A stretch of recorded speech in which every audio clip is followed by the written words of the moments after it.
They were born on the same day, but followed completely different paths. One became the center of attention.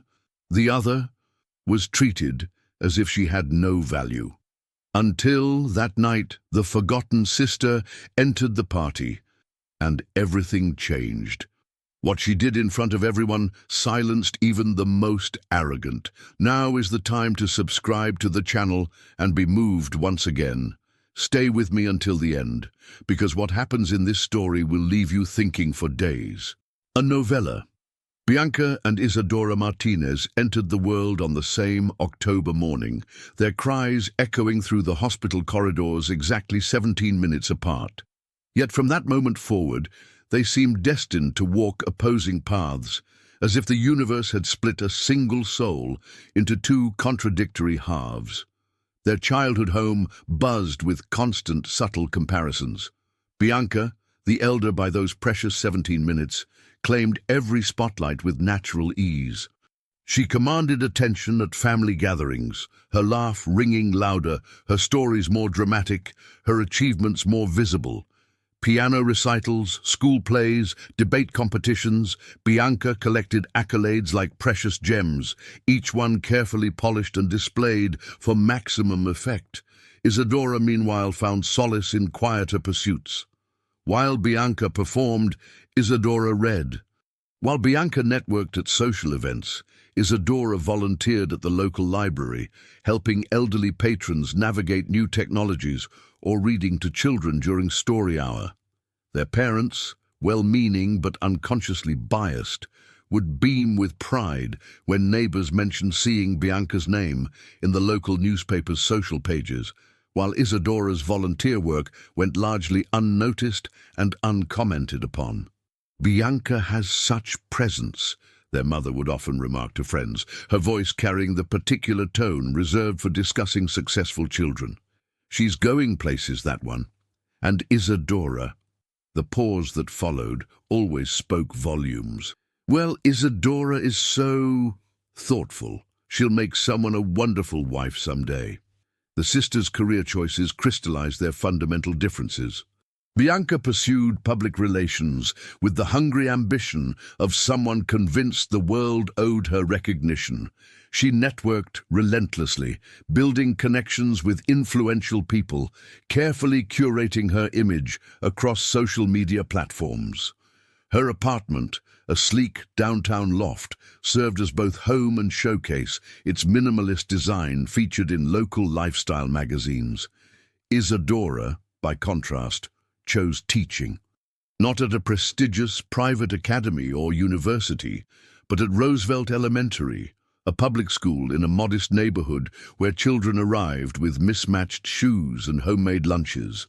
She found profound satisfaction in watching young minds discover the magic of reading, in staying after hours to help struggling students, in creating classroom environments where every child felt valued and heard. Their father often wondered aloud how two daughters, raised in the same house with the same opportunities, could turn out so differently. "Bianca understands the importance of making something of herself," he would say during family dinners, his words cutting through the dining room air like a blade. "She knows how to play the game." Isadora. Another pause. Isadora has always been too idealistic for her own good. The silent rivalry between them grew with each passing year, fed by these unconscious family dynamics and their own internal responses to them. Bianca interpreted every family gathering as a stage for demonstrating her superior success, regaling relatives with stories of high-profile clients, expensive vacations, and exclusive events. She would arrive in designer clothes, driving the latest model car, her conversation peppered with names of important people and places. Isadora attended these same gatherings with quiet dignity, listening more than speaking, deflecting questions about her simple life with gentle humor. She had learned to armor herself against the implied criticism, finding strength in the knowledge that her students' progress mattered more to her than any social media milestone could to Bianca. Yet despite their differences, or perhaps because of them, neither sister could fully ignore the other.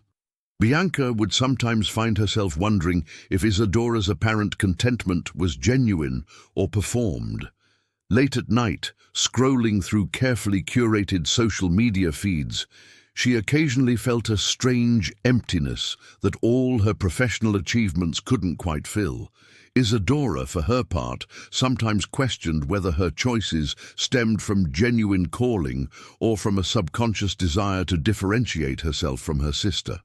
In quiet moments, usually while grading papers in her small but cozy apartment, she wondered if she had unknowingly limited herself out of some misguided rebellion against Bianca's path. The family continued to gather for holidays and special occasions, each sister playing her established role in their familiar drama. Bianca, the successful one who had made something of herself. Isadora, the sweet one who had chosen a different path. Humiliate, the labels, worn smooth by repetition, seemed to define not just how others saw them, but how they saw themselves. Neither sister could have predicted that a simple invitation, elegant, formal, and seemingly innocent, would soon force them to confront not just each other, but the fundamental assumptions upon which they had built their separate lives. The careful balance of their relationship was about to shift in ways that would surprise them both. The invitation arrived on a Tuesday afternoon, slipped through Isadora's mail slot with the casual efficiency of the postal service, landing on her welcome mat beside a stack of student assignments she'd brought home to grade. The envelope's thick, cream-colored paper and elegant calligraphy immediately announced its importance. This was no casual correspondence. Isadora set down her coffee mug and picked up the invitation with the careful attention she typically reserved for handling her students' more fragile projects. The return address confirmed her suspicions. Bianca Martinez Chen, followed by an address in the city's most exclusive district. Even the zip code seemed to carry an air of superiority. Inside, gold-embossed lettering announced Bianca's engagement to Richard Chen, heir to the Chen hospitality empire. The couple would be celebrating with an intimate dinner party for close family and distinguished friends at Le Bernardin, the city's most prestigious restaurant. The date was circled in gold foil, exactly 3 weeks away. But it was the handwritten note at the bottom that made Isadora's breath catch. Dearest Isadora, I know this world isn't usually your cup of tea, but family is family, right? I do hope you can manage to attend. It would mean so much to have you there. XOXO B. The words, ostensibly warm and sisterly, carried undertones as sharp as broken glass. This world isn't usually your cup of tea, suggested that Bianca's elevated social circle was somehow beyond Isadora's comprehension or comfort zone. I do hope you can manage to attend implied that attendance would require special effort, perhaps financial or social sacrifices that Isadora would find difficult to make. Isadora read the note 3 times, each reading revealing new layers of condescension wrapped in superficial concern. She could practically hear Bianca's voice delivering each calculated phrase, probably dictated while getting a manicure or sitting in first class on a flight to somewhere important. Her first instinct was to decline. She could send a beautiful bouquet with a note explaining that school obligations prevented her attendance, which wouldn't even be entirely untrue, given that parent-teacher conferences were scheduled for the following week. She could maintain her dignity, avoid the inevitable awkwardness of being surrounded by Bianca's wealthy, accomplished friends, and spare herself the silent judgment she knew would follow her every move throughout the evening. But as she sat in her living room, surrounded by the comfortable chaos of her teacher's life, stacks of books, student artwork taped to her refrigerator, lesson plans scattered across her coffee table, something shifted inside her. A quiet flame of determination sparked in her chest, surprising her with its intensity. For 28 years, she had gracefully accepted her role as the family's underachiever. She had smiled politely through countless gatherings where her career was dismissed with patronizing praise about noble service and making a difference, while Bianca's latest business triumph received genuine celebration. She had endured the subtle suggestions that she was wasting her potential, that her contentment was really disappointment in disguise. But lately, something had been changing. Maybe it was the letter from Maria Santos, a former student who had just been accepted to Columbia University with a full scholarship, crediting Isadora's encouragement for believing she could achieve anything. Maybe it was the community award she'd received last month for her literacy program, attended by parents who spoke through tears about how Isadora had changed their children's lives. Or maybe it was simply the accumulation of years of knowing, deep in her bones, that her life had meaning and purpose that couldn't be measured by bank statements or social media followers. She thought about Thomas, her husband of 2 years, currently traveling for business, but due back tomorrow. Thomas, who had chosen her, not despite her simple life, but because of it. Thomas, who found her passion for teaching attractive rather than embarrassing, who attended her school's events with genuine interest, who had never once suggested she should want something different than what she had. Thomas would understand if she declined the invitation. He might even be relieved. Formal social events weren't particularly his preference either. But as Isadora imagined explaining her decision to him, she realized she didn't want to decline. Not this time. This realization surprised her. She wasn't interested in competing with Bianca or proving anything to their family's social circle. She had no desire to engage in the petty one-upmanship that often characterized family gatherings. Instead, she felt called to something different, authentic presence. For the first time in her adult life, Isadora wanted to attend a family event not as an obligation grudgingly fulfilled, but as herself, completely, unapologetically herself. She wanted to show up, not to confront or compete, but simply to exist in her own truth, regardless of how others might judge or interpret that truth. The invitation remained in her hands as evening shadows lengthened across her living room floor. Tomorrow she would tell Thomas about the invitation. They would discuss it as they discussed everything, openly, honestly, without pretense or games. And then, for the first time in years, Isadora Martinez would RSVP yes to one of her sister's events. Isadora chose not to mention the invitation to her colleagues at Roosevelt Elementary. During lunch breaks in the teacher's lounge, while her fellow educators shared weekend plans and family updates, she remained quietly focused on her lesson planning, offering warm smiles and interested questions about their lives while revealing nothing about her own upcoming evening. The decision to maintain this privacy wasn't born from shame or embarrassment. Rather, Isadora recognized that explaining the complicated dynamics of her relationship with Bianca would require more emotional energy than she wanted to expend. Her colleagues knew her as the dedicated teacher who stayed late to help struggling students, who organized successful fundraisers for classroom supplies, who brought homemade cookies to faculty meetings. They didn't need to know about family tensions or sister rivalries that had nothing to do with the person she had become in her professional life.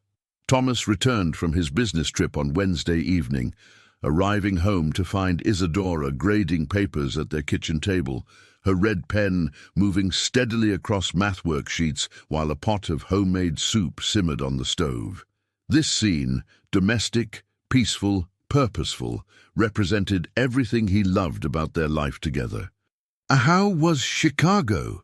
Isadora asked, rising to embrace him, breathing in the familiar scent of his cologne mixed with airplane air and hotel soap. "Productive, but long," Thomas replied, holding her close for a moment before stepping back to study her face. After 2 years of marriage and 3 years of courtship before that, he had learned to read her subtle expressions. "Something's on your mind." Isadora retrieved the invitation from the kitchen counter, where it had resided since Tuesday. neither hidden nor prominently displayed, simply existing as part of their domestic landscape. Thomas read it carefully, his business-trained mind automatically analyzing not just the words, but their implications. "She's marrying Richard Chen," he observed, recognizing the name from financial publications. "Interesting choice." "Interesting how?" Isadora asked, genuinely curious about his perspective. "Strategically sound," Thomas said diplomatically. "The Chen family has extensive holdings in hospitality and real estate. It's the kind of merger that makes sense on paper." Isadora appreciated that Thomas never spoke poorly of her family members, even when their behavior invited criticism. His response to family dynamics was consistently measured, analytical without being judgmental, supportive without being partisan. "I want to go," Isadora said simply. Thomas nodded unsurprised. He had witnessed enough family gatherings to understand the complex emotional currents that ran between the sisters. "What do you need from me?" This question, direct, practical, supportive, exemplified why their marriage worked so well. Thomas never questioned her decisions about her family. He simply positioned himself to support whatever choice she made. "I need us to be ourselves," Isadora said. "No pretense, no performance. I want to attend this dinner as exactly who we are, and let that be enough." They spent Thursday evening selecting their attire with the careful consideration of diplomats preparing for delicate negotiations. Isadora chose a navy blue dress she'd purchased for a colleague's wedding the previous year, elegant in its simplicity, well cut without being flashy, appropriate for the venue without trying to compete with designer fashion. Thomas selected a charcoal grey suit, understated and impeccably tailored, paired with a subtle silver tie. His approach to formal wear reflected his general philosophy: quality over ostentation, substance over show. The suit was expensive, but in the way that whispered rather than shouted, its craftsmanship evident only to those who understood such things. "We look like us," Isadora said, studying their reflection in their bedroom mirror Friday morning before work. "We look like the best version of us," Thomas corrected gently. "Which is exactly right." Throughout the week, Isadora maintained her normal routines with deliberate intention. She taught her classes with the same energy and attention she always brought to her work. She helped struggling readers during her lunch breaks, organized a classroom celebration for a student's birthday, and attended a parent conference for a family whose child was showing remarkable improvement in mathematics.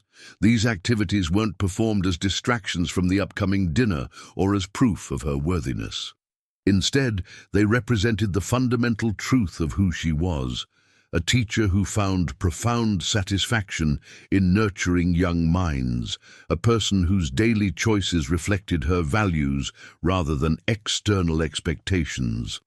On Friday afternoon, while dismissing her students for the weekend, Isadora felt a quiet sense of preparation that had nothing to do with clothing or hairstyles or social strategies.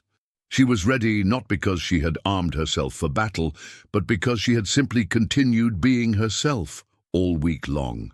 The dinner was tomorrow evening. She and Thomas would arrive as themselves, no more, no less.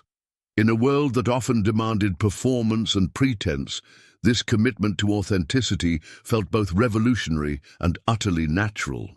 As Isadora locked her classroom door and headed home to her husband and their simple, meaningful life, she carried with her the quiet confidence of someone who knew exactly who she was and had never been ashamed of it. Le Bernardin had been transformed into a showcase of understated luxury for Bianca's engagement celebration.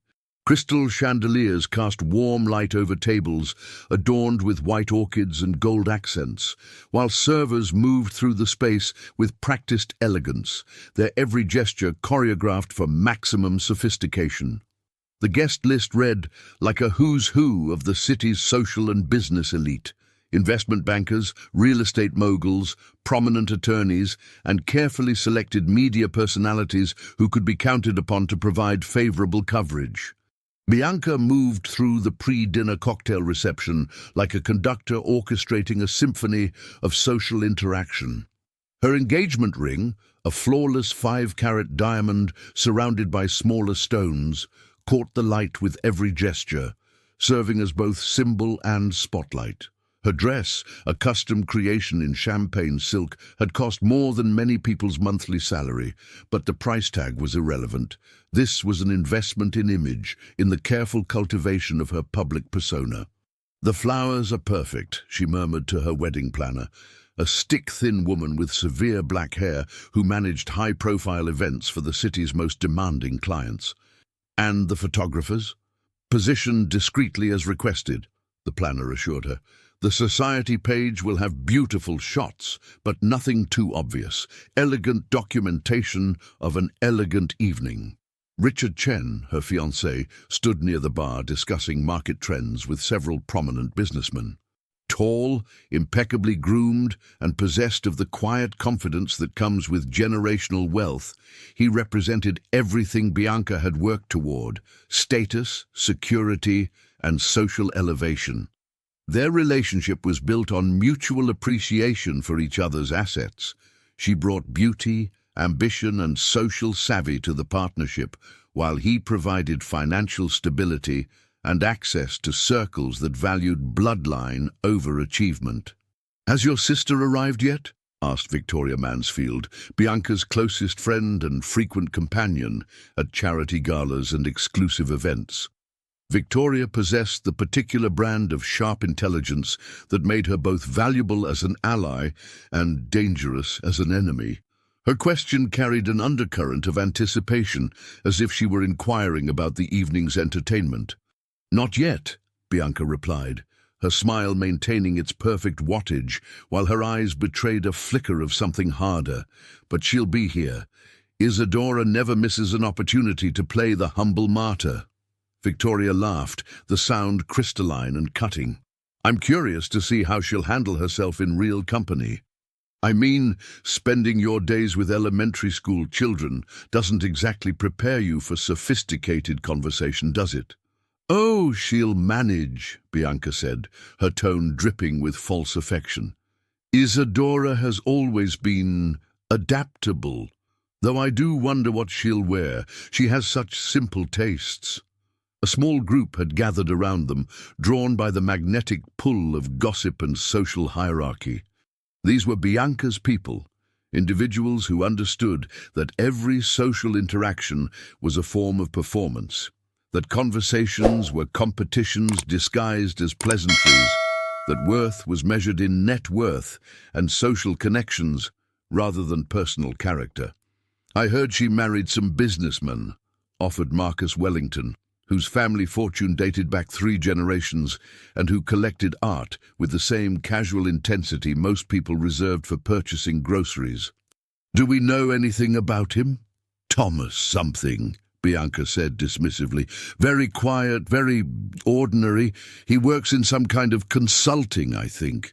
Nice enough, but not exactly our crowd, if you know what I mean." The group exchanged knowing glances, the kind of silent communication perfected by people who had learned to recognize their own kind across crowded rooms. They were the inheritors, the achievers, the ones who mattered in the city's carefully stratified social ecosystem.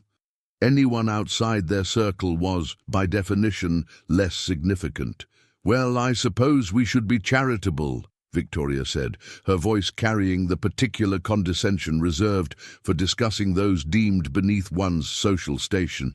"Not everyone can be expected to understand how things work in our world. Some people are simply more suited to simpler pleasures." Bianca nodded, her expression a masterpiece of false sympathy. "Exactly. And honestly, I admire Isadora for knowing her limitations. Not everyone needs to aspire to greatness, do they? Someone has to teach the children of regular people." The cruelty in these words was wrapped in such beautiful packaging that it almost sounded like praise. This was the particular skill that Bianca had perfected over the years. The ability to diminish others while maintaining the appearance of generosity, to establish hierarchy while pretending to celebrate diversity. A server approached with a tray of champagne, and the group each took a glass, the crystals singing softly as they raised them in a casual toast to success, to beauty, to the natural order that placed them at the top of society's carefully constructed pyramid. "To family," Bianca said, though her smile suggested she was toasting something else entirely. "And to the amusing ways they surprise us." The evening was proceeding exactly as Bianca had orchestrated. The stage was set, the audience was primed, and soon the final player in this carefully constructed drama would make her entrance. Bianca could hardly wait to see how her simple, idealistic sister would react when confronted with real sophistication, real success, real power. The maître d' at Le Bernardin had worked in high-end establishments for over 2 decades. He had welcomed celebrities, politicians, royalty, and titans of industry through these doors, each arrival requiring its own calibrated response. The right balance of respect and discretion, acknowledgement without fawning, service without servitude. His expertise lay not just in managing reservations, but in reading people, understanding immediately who belonged and who was trying too hard to fit in. When the doors opened at 7:45, 15 minutes after the cocktail reception had reached its comfortable rhythm, he prepared to greet another pair of guests with his practiced professionalism. Instead, he found himself pausing, his experienced eye taking in details that didn't quite fit the evening's established pattern. The woman who entered was lovely in an understated way. Mid-20s, with dark hair styled simply, wearing a navy dress that whispered quality without shouting price tags. But it was her companion who commanded immediate attention, though not through any obvious display of wealth or status. He was tall, perhaps 6'2", with greying hair at his temples and the kind of presence that suggested authority without demanding it. His suit was impeccably tailored but unremarkable, his demeanor calm and observant. "Good evening," the woman said warmly. "Martinez, party of 2. As the maître d' consulted his reservation list, he noticed something that made him pause. Beside the Martinez entry, there was a small notation, one that appeared only for guests whose presence required special consideration. The notation had been added just hours earlier, after a phone call from the restaurant's owner, who had received a call from someone whose requests were never questioned. "Of course," the maître d' said, his tone shifting almost imperceptibly. "Right this way, please." He led them toward the private dining area, and as they moved through the restaurant, something interesting began to happen. The sommelier, an expert in his field who prided himself on recognizing important patrons, looked up from a wine list consultation and nodded respectfully. The general manager, passing through the dining room on her evening rounds, paused to acknowledge them with the kind of subtle deference reserved for very few guests. These interactions were nearly invisible to casual observers, but within the sophisticated ecosystem of a high-end restaurant, they spoke volumes. The staff's behavior indicated that these were not ordinary guests, though they carried themselves with none of the entitled presumption that often accompanied true wealth and power. In the private dining room, Bianca's carefully orchestrated cocktail reception continued its elegant choreography. She stood near the center of the room, holding court with her carefully curated circle of friends and business associates, when she noticed a shift in the room's energy. Conversations didn't stop, but they altered subtly, voices lowering, attention redirecting toward the entrance. The doors opened. Isadora entered first, her hand linked with that of her husband, and for a moment that stretched like eternity, the room fell into a silence so complete that the soft classical music playing in the background became suddenly audible. It wasn't Isadora's appearance that caused this reaction, though she looked lovely in her simple elegance. It was the man beside her, whose presence seemed to alter the very atmosphere of the space. Thomas said nothing, made no grand gesture, displayed no obvious symbols of wealth or power. Yet something about him commanded immediate respect in a way that couldn't be manufactured or performed. Perhaps it was his bearing, confident without being arrogant, observant without being judgmental. Perhaps it was the way service staff had already begun moving toward them, not with the practiced politeness they showed most guests, but with the genuine deference reserved for those who truly mattered. Bianca felt her champagne flute grow slippery in her suddenly damp palm. This was not the scene she had envisioned. Her sister should have arrived looking slightly out of place, perhaps intimidated by the sophisticated setting, accompanied by a pleasant but unremarkable husband who would fade into the background while Isadora struggled to keep up with the evening's social demands. Instead, she watched as several of the evening's most important guests, people whose approval she had worked years to earn, began moving toward her sister and brother-in-law with expressions of genuine interest. Victoria Mansfield, who moments before had been making cutting remarks about Isadora's simple lifestyle, now looked confused and slightly panicked. "Who is he?" Marcus Wellington murmured, his art collector's eye for recognizing value immediately alerting him that he was looking at something significant. Bianca had no answer. She realized with growing alarm that despite 2 years of family gatherings and casual conversations, she knew virtually nothing about her sister's husband beyond his first name and general profession. She had been so convinced of his insignificance that she had never bothered to learn more. Richard Chen, moving with the instincts of someone born into business dynasties, began walking toward the newcomers. His approach was measured, respectful, the gait of someone who recognized that the evening's power dynamics had just shifted in ways he needed to understand quickly.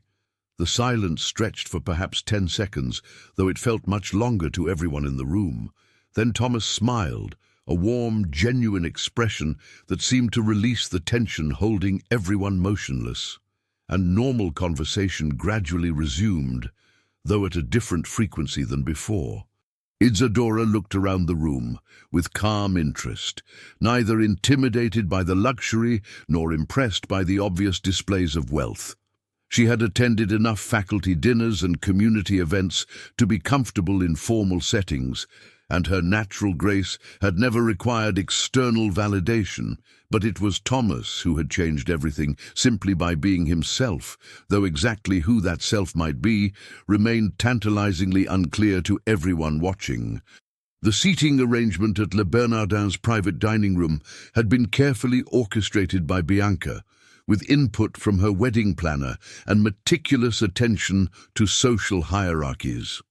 She had positioned herself at the head of the long table, with Richard to her right, and the evening's most prominent guests arranged in descending order of importance.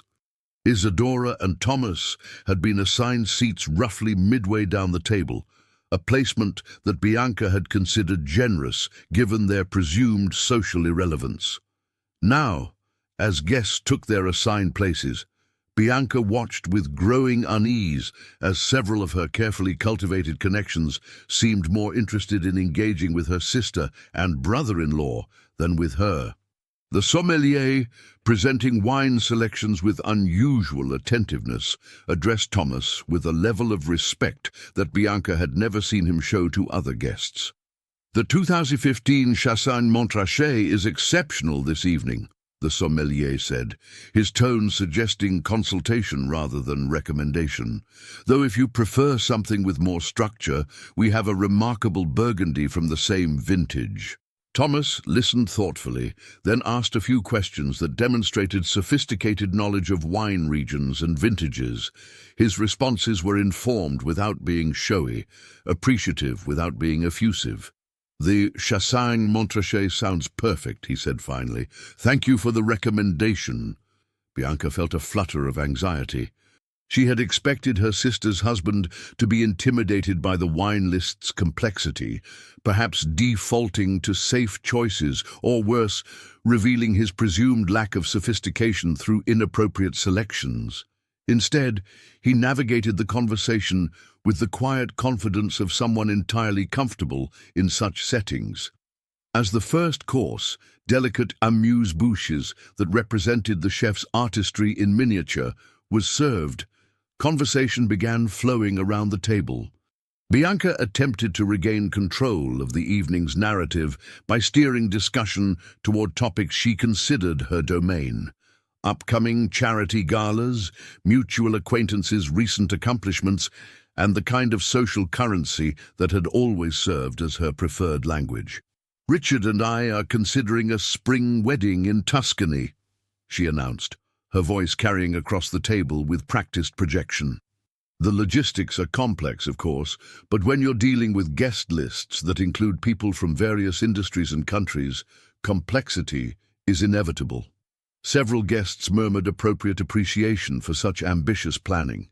Victoria Mansfield, recovering her equilibrium after the evening's surprising beginning, added supportive commentary about destination weddings and their sophisticated appeal.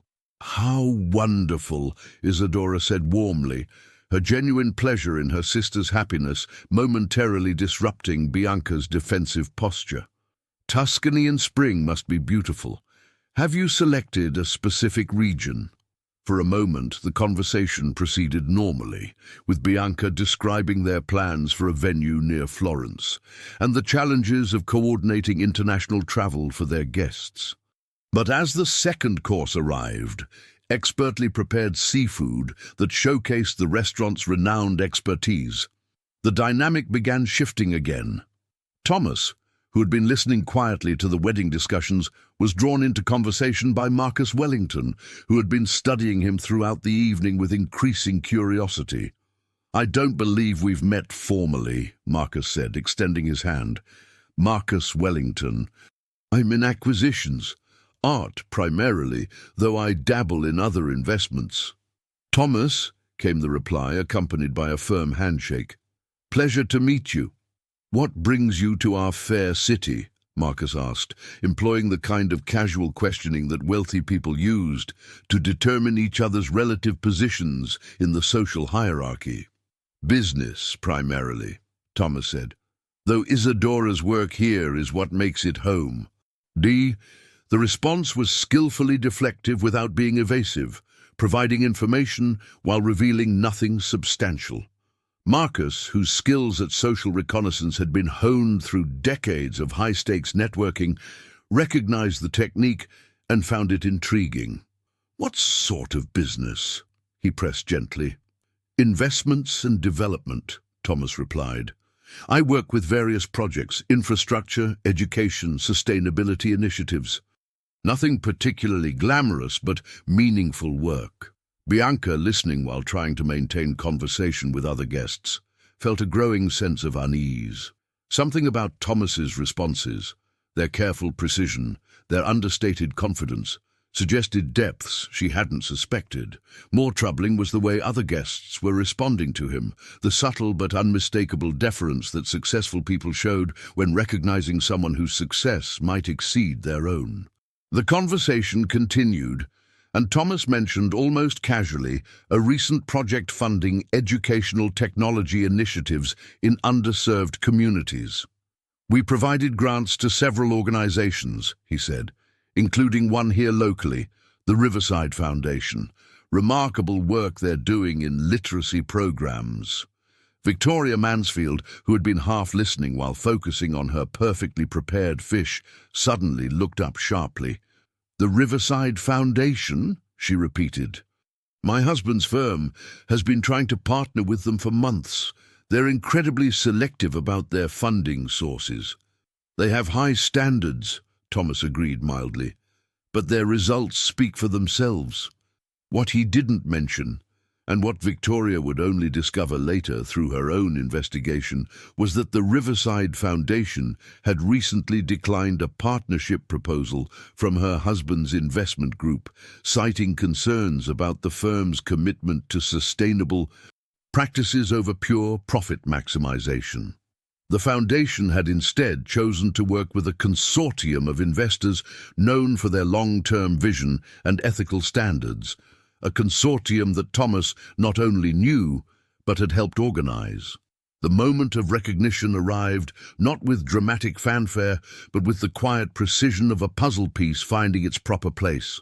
Marcus Wellington's eyes widened as the connections crystallized in his mind, and his sharp intake of breath was barely audible across the elegant dining room. "Thomas Brennan," he said, the name falling into the silence like a stone dropped into still water. The reaction was immediate and unmistakable. Dr. Morrison's champagne flute paused halfway to her lips. James Chen straightened in his chair, his anthropological detachment replaced by genuine surprise. Even the sommelier, passing through the room to check on other tables, seemed to move with additional deference. Victoria Mansfield's face went through a series of expressions: confusion, recognition, and finally, something approaching panic. She had spent the earlier part of the evening making cutting remarks about Isadora's simple lifestyle and her husband's presumed ordinariness. Now she was realizing that she had been discussing Thomas Brennan, the Thomas Brennan, as if he were some minor suburban businessman. Thomas himself remained perfectly composed, neither confirming nor denying the identification. But his slight nod was acknowledgement enough. He had clearly hoped to avoid this moment, to enjoy an evening as simply Isadora's husband rather than as the prominent figure the business world knew him to be. "The Brennan Foundation, Dr. Morrison said softly, understanding flooding her voice. "You've funded half the medical research initiatives in the city. The children's wing at Metropolitan Hospital, that was you." "Among other contributors," Thomas replied diplomatically, but his modesty only served to confirm what everyone was beginning to realize. Bianca felt the blood drain from her face as the implications crashed over her like a wave. Thomas Brennan was not just wealthy. He was phenomenally, generationally wealthy. More than that, he was one of the most respected philanthropists in the region, someone whose foundation had quietly transformed numerous sectors through strategic investments in education, healthcare, and social justice initiatives. She had spent 2 years treating him as a pleasant but unremarkable addition to family gatherings, someone whose presence was tolerated rather than valued. She had made assumptions about his modest demeanor and her sister's simple lifestyle, never imagining that their unpretentious approach to life might reflect choice rather than circumstance. "The Education Summit last spring," Marcus Wellington continued, his voice filled with growing amazement. "You were the keynote speaker about sustainable development in underserved communities. I was there, in the audience. Your work in Southeast Asia alone has impacted millions of lives." Richard Chen, who had been silent through much of this revelation, finally found his voice. "My father mentioned you," he said, his tone carrying new respect and perhaps a touch of awe. "He said you were the investor he most wanted to partner with, but that you were impossibly selective about your projects." The irony was devastating. Bianca had spent the evening positioned at the head of the table, holding court among people she considered her peers, while the most genuinely influential person in the room sat quietly halfway down, content to let others dominate the conversation. Thomas's approach to wealth and power was so fundamentally different from what Bianca's social circle understood that they had completely failed to recognize it. He didn't name-drop or boast about his achievements. He didn't wear his status like armor or use his influence as a weapon in social combat. Instead, he carried his success with the kind of genuine humility that only comes from people who have nothing left to prove. "The microfinance project I mentioned," James Chen said, turning to Thomas with newfound understanding. "You're one of our primary funders, aren't you? The anonymous donor who insisted on minimal overhead and maximum impact?" Thomas smiled, the expression warm and slightly embarrassed. "Anonymous seems to be a relative term this evening." Isadora watched the transformation in the room with fascination rather than triumph. She had known, of course, about her husband's work and wealth, but she had also understood his preference for privacy, his belief that true philanthropy happened without publicity or credit. She had married him not because of his resources, but despite them, drawn to his character rather than his bank account. "You must think we're terrible," Victoria Mansfield said, her voice small with mortification as she remembered her earlier comments about simple people and knowing one's limitations. "Not at all," Thomas replied gently. "Everyone makes assumptions. I prefer it this way. It allows me to see people as they really are, rather than how they think they should behave around wealth." The comment was delivered without accusation, but its implications were clear. Thomas had spent the evening observing not just the social dynamics, but the character of each person present.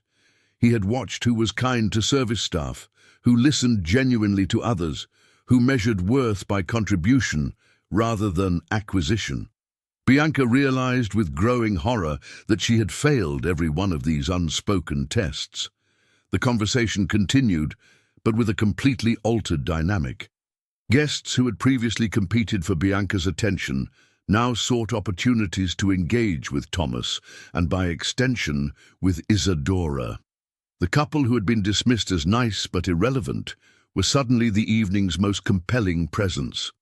But perhaps most devastating of all was the recognition that Thomas and Isadora's quiet dignity hadn't changed.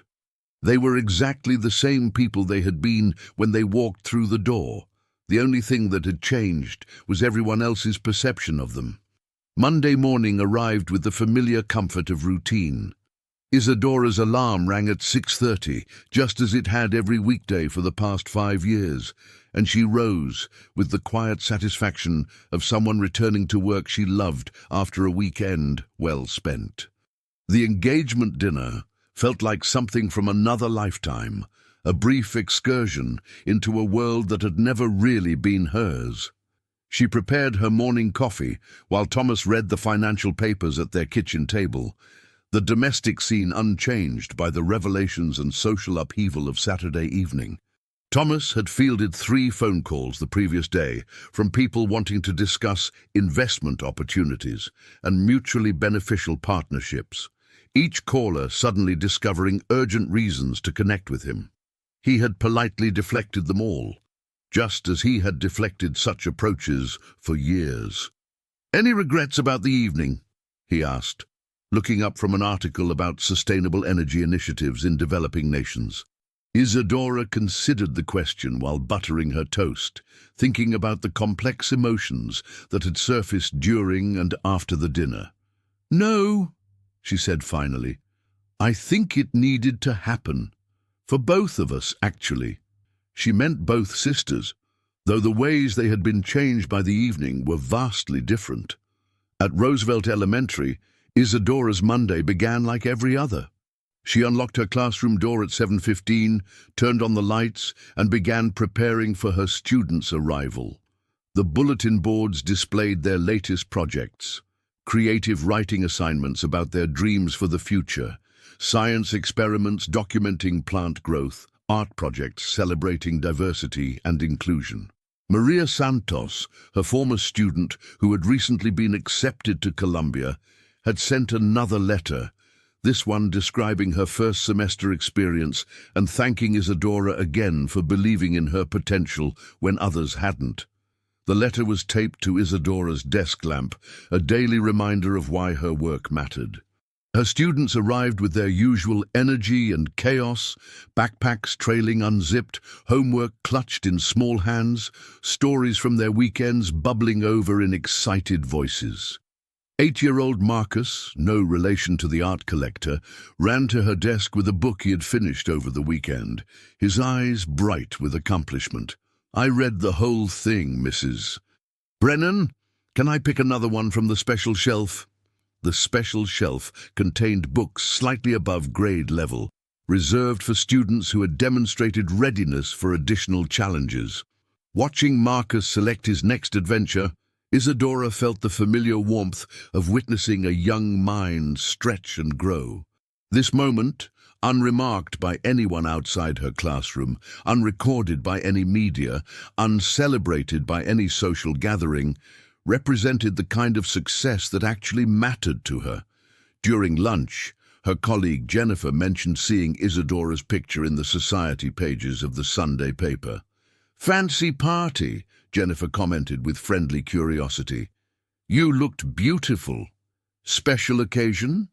My sister's engagement dinner, Isadora replied simply, offering no additional details. The photograph had shown her and Thomas at a quiet moment during the cocktail reception before the evening's dramatic revelations.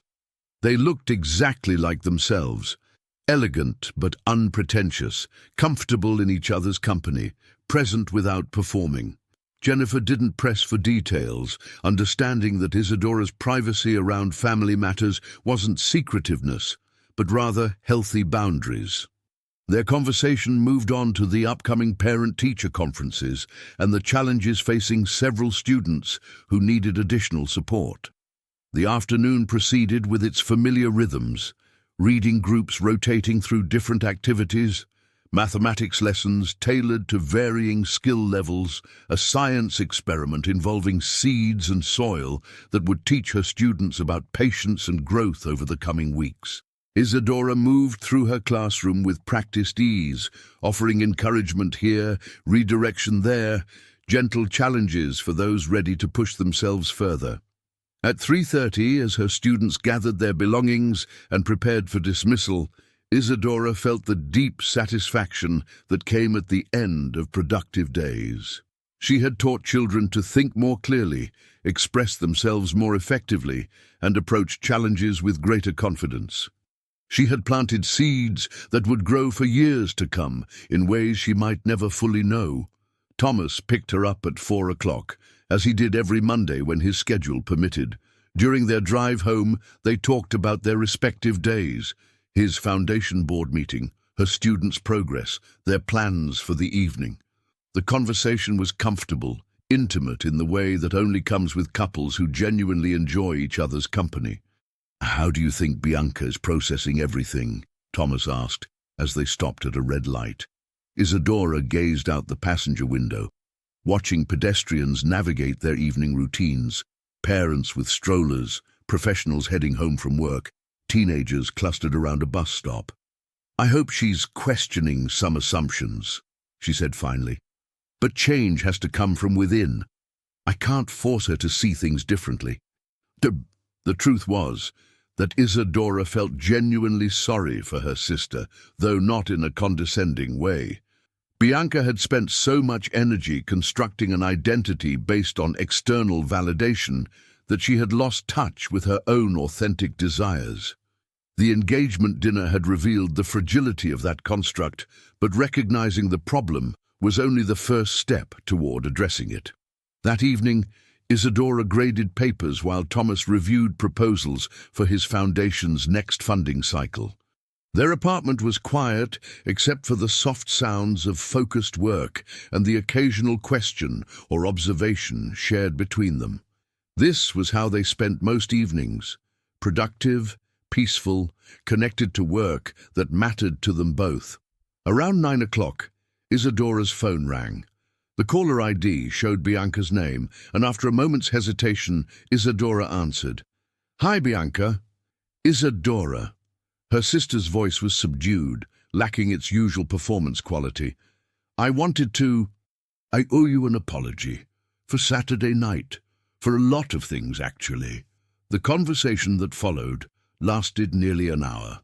Bianca spoke about the pressure she had felt to achieve certain markers of success, about the emptiness that had grown despite her apparent accomplishments, about the shock of realizing how wrong her assumptions had been. She didn't ask for immediate forgiveness or expect their relationship to transform overnight, but she acknowledged the pain her behavior had caused. Isadora listened without judgment, offering gentle observations when appropriate, but mostly providing the space her sister needed to work through her realizations. This, too, was a form of teaching, creating safe environments for difficult growth. When the call ended, Thomas looked up from his reading. "How was that?" "Difficult," Isadora said, "but necessary, and maybe hopeful." She returned to her papers, making encouraging comments on student work, noting areas where additional support might be needed, celebrating small victories and steady progress. Outside their window, the city continued its evening rituals, millions of people living their individual versions of meaningful lives. In the quiet of their apartment, surrounded by evidence of work they both loved, Isadora felt the deep contentment that comes from alignment between values and actions. She had never needed external validation to know her worth, had never confused status with significance, had never mistaken performance for authenticity. She was exactly who she had always been, a teacher, a learner, a partner, a person committed to growth and kindness, and the patient work of making the world slightly better than she found it. The engagement dinner had simply provided an opportunity for others to see what had always been true. As she finished reviewing the last assignment and prepared for another day of teaching tomorrow, Isadora smiled quietly to herself. She was, as she had always been, blooming exactly where she was planted, without needing to win anything or prove anything to anyone. And that, she knew, was victory enough. As the main course concluded, and servers began clearing plates with practiced efficiency, Bianca rose from her chair with the deliberate grace of someone accustomed to commanding attention. The crystal stemware caught the light as she lifted her champagne flute, and conversations gradually quieted in anticipation of her toast, the evening's centerpiece moment that she had been planning for weeks. "Friends," she began, her voice carrying the polished warmth of someone who had learned to perform intimacy for an audience. "Richard and I are so grateful to have you here tonight, sharing this celebration with the people who matter most in our lives." She paused, allowing her gaze to sweep across the assembled guests, each of whom represented a carefully chosen element in the social constellation she had spent years constructing.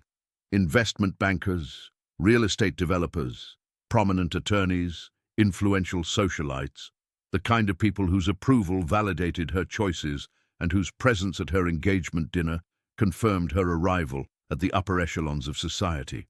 "Success," Bianca continued, her tone growing more pointed, "doesn't happen by accident. It requires vision, determination, and the courage to pursue excellence even when others might be content with simpler aspirations."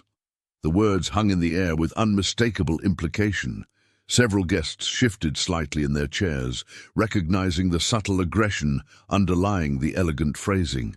Isadora, seated midway down the table, felt the familiar sting of her sister's carefully crafted barbs, delivered with plausible deniability but unmistakable intent.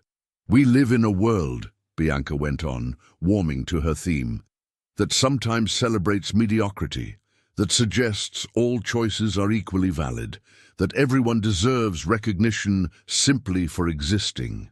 But I believe, and I know Richard agrees, that true achievement comes from refusing to settle, from understanding that some dreams are worth more than others, some contributions matter more than others." Victoria Mansfield nodded approvingly, as did several other guests who recognized this philosophy as their own, the conviction that their wealth and status reflected superior character rather than superior circumstances.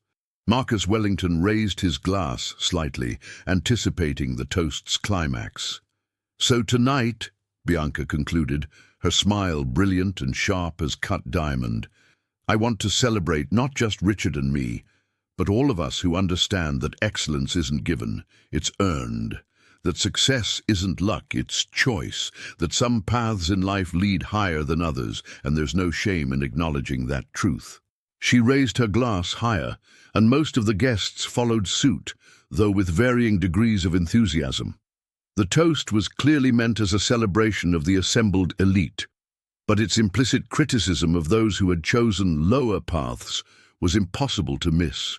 Isadora felt the weight of every eye in the room, the expectant silence that followed such pointed remarks. This was the moment where family dynamics typically played out predictably. The criticized party would either respond with hurt silence or attempt some defensive justification, while the rest of the gathering politely ignored the underlying tension. Instead, Isadora rose gracefully from her chair, her movement natural and unhurried. When she spoke, her voice carried none of her sister's performative projection, yet somehow reached every corner of the room with perfect clarity. "Thank you, Bianca, for that lovely toast," she began, her tone genuinely warm, without a trace of sarcasm. "You're absolutely right that success comes from choice. I chose to spend my days with children who are learning to read, discovering that words have power, that stories can change how they see themselves and the world around them." She paused, not for dramatic effect but from genuine emotion. "I chose to measure my worth not by how high I could climb above others, but by how much I could help others climb higher themselves. I chose a partner who builds things that matter rather than accumulating things that impress." The room's energy shifted palpably as guests began to understand they were witnessing something more significant than family tension. This wasn't defensive justification or wounded pride. This was someone articulating a completely different definition of value. "You speak about paths that lead higher," Isadora continued, her voice steady and clear. "I think about paths that lead deeper, into meaning, into connection, into the kind of richness that grows when you pour yourself into something larger than your own advancement." She looked directly at her sister, her expression free of anger or defensiveness. "Success isn't about choosing better than others, Bianca. It's about choosing authentically, choosing with integrity, choosing to contribute rather than simply to acquire." The silence that followed was different from the expectant pause after Bianca's toast. This was the quiet of people reassessing their assumptions, of comfortable certainties being gently but firmly challenged. Several guests found themselves reconsidering not just the evening's dynamics, but their own definitions of achievement and worth. Thomas remained seated, but his proud smile spoke volumes about his admiration for his wife's grace under pressure. He had witnessed Isadora handle difficult situations before, challenging parents, administrative pressures, budget constraints that threatened her programs, but never had he seen her articulate her values so clearly or powerfully. Dr. Elizabeth Morrison, a prominent physician who had been invited for her charitable work as much as her social status, found herself nodding almost unconsciously. She had spent the earlier part of the evening feeling vaguely uncomfortable with the conversation's emphasis on status and acquisition, but hadn't been able to articulate why. Isadora's words crystallized something she had been feeling, but couldn't express. "That's beautifully said," Dr. Morrison said, breaking the silence. "In medicine, we learn quickly that the most meaningful work often happens away from the spotlight, in small moments that no one else witnesses, but that change everything for the person you're helping." Her comment seemed to give permission for others to express thoughts they had been keeping to themselves. James Chen, Richard's younger brother, who had been largely silent during the evening while observing the social dynamics with anthropologist's curiosity, spoke up. "I've been working in microfinance in Southeast Asia," he said, his voice thoughtful. "The most successful projects aren't the ones that generate the biggest returns or the most publicity. They're the ones that create sustainable change in individual lives, one person at a time." Bianca felt the evening slipping away from her carefully orchestrated vision. What was supposed to be a celebration of her ascension to society's upper echelons was becoming a philosophical discussion about alternative definitions of success. Worse, her sister, who was supposed to be intimidated and diminished by the sophisticated company, was somehow commanding more respect and attention than Bianca herself. "Well," Bianca said, her smile growing more fixed as she struggled to regain control, "I suppose we all have our different perspectives on what matters most." The comment was meant to be dismissive, to reduce the preceding conversation to mere opinion rather than substantive critique. But Victoria Mansfield, who had been studying Thomas throughout the evening with growing recognition, chose this moment to voice the question that had been building in her mind. "Thomas," she said, her voice carrying the particular intensity of someone solving a puzzle, "forgive me, but I feel like we should know each other. Your name is familiar, and I keep thinking we've met before, but I can't place where."